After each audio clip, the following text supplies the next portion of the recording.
जिंदाबाद जिंदाबाद शशि थरूर जिंदाबाद शशि थरूर जिंदाबाद प्रतिषेधം പ്രതിഷേധം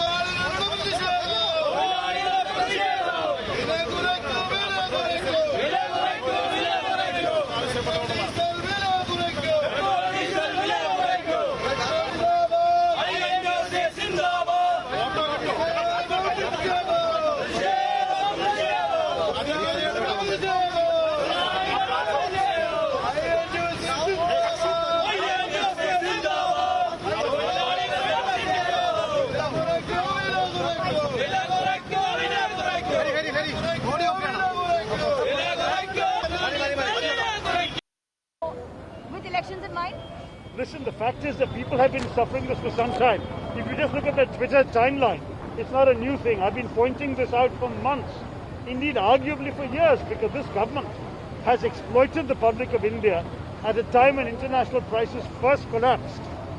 We never saw the benefit. The ordinary consumer, the ordinary auto rickshaw driver, the ordinary taxi wala never saw the benefit. The government kept on increasing the taxes in order to make money out of the suffering of the people. Now, when that happened, we protested, and as I said, you can just look at my social media timelines, been pointing this out. Now that elections have come up, there are two aspects to it. First, the burden has become intolerable. In February, petrol prices went up 12 consecutive days. Every single day they raise the price. This has become a nonsense, where US consumers are paying 20% tax on their petrol. We are paying 260%. People should realize how shamelessly they're being exploited. And the state government also has a hand to bear in this, because the state government has its own taxes which it could reduce and has not chosen to do so. Our state government in Rajasthan has just cut our taxes in that state on petrol. Why can't these people do it? So with elections coming up, we are obviously all the more ready to point our fingers at them and say, why can't you lower your taxes? So this protest was a way of dramatizing what is a daily lived reality for every citizen of India, including of Kerala.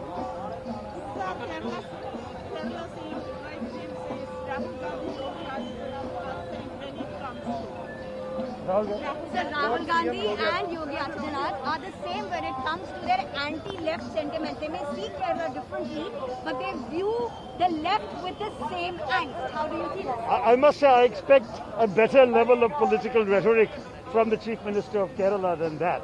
I think anybody who can't see the difference between Rahul Gandhi's politics and Yogi Adityanath's needs Yogi Adityanath to give him a new name.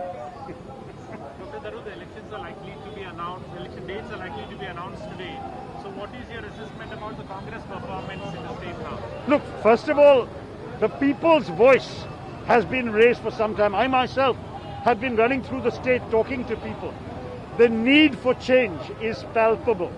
People are feeling a tremendous degree of frustration on the one hand with the government and expectation on the other hand from us. So whether the elections are announced today, a week from today or 2 weeks from today, the people are ready and therefore the parties will have to be ready.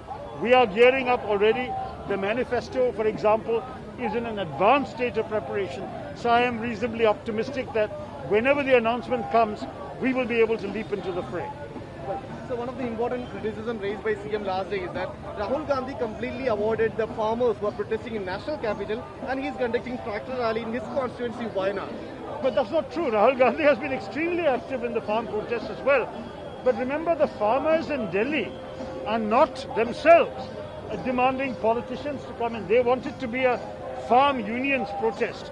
We have shown them solidarity alongside them in our own protest locations and in Parliament. And that we will continue to do. Rahul Gandhi has actually spoken on farmers, and so have every Congress leaders everywhere.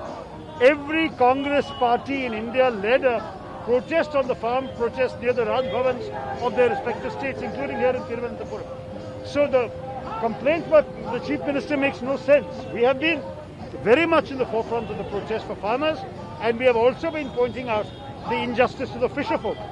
In Kerala, I mean, as an MP whose constituency has a large number of fisher people, I can say that both the centre and the state have been shameful in their failure to accommodate the genuine, desperate needs of these people. During COVID, they weren't allowed to fish, and if they fished, they couldn't sell because the markets were closed in the first 3 months of the lockdown.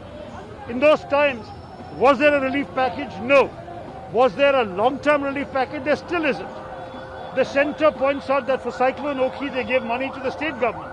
The fisher people say the state government has not distributed the money to which they are entitled for the damages they've suffered. This is a truly suffering and exploited community.